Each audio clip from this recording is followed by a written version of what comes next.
when you have a 100-year-old schoolhouse, you have no insulation. And when you have no insulation, you freeze to death. If you don't want to freeze to death, you hire retro foam. Retro foam pumps in an open cell, I think it's open cell foam, fills up every creek and cranny. And they've been prepping the house since yesterday, which means they have to take siding off the house, and they label it so they can put it back up to where it goes, and then they have to drill holes in the side, and then they've got their little pumping station over here that mixes a couple of different types, 2 different types of chemicals together that create the foam, and they pressurize it with air. So that's Rob. He's drilling the holes for access. Fairly large, 2.5-inch size holes.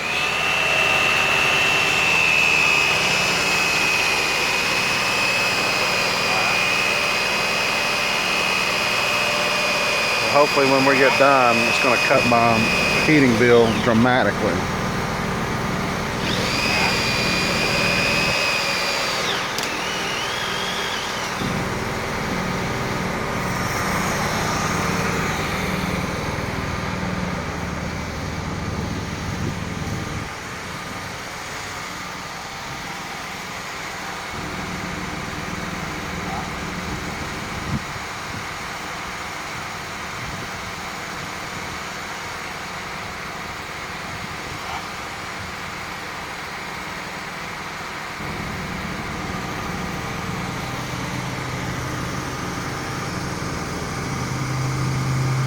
This is not like the expanding foam you get with the grate foam. That stuff expands like crazy. This basically just fills up the cavity and then sets up just a little bit.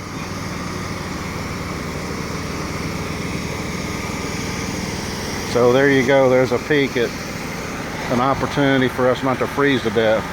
By the way, before we did this, we bought this house last March, did not live in it for a year.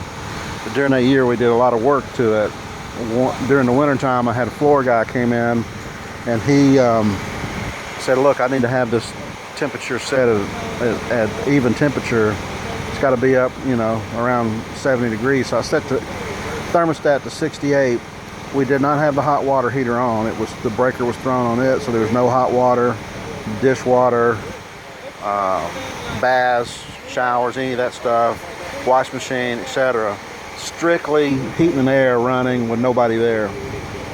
That full month's bill was $799. Well, that's about 3,000 square feet, 12-foot ceilings. You will freeze to death and you'll spend a fortune, go out of business.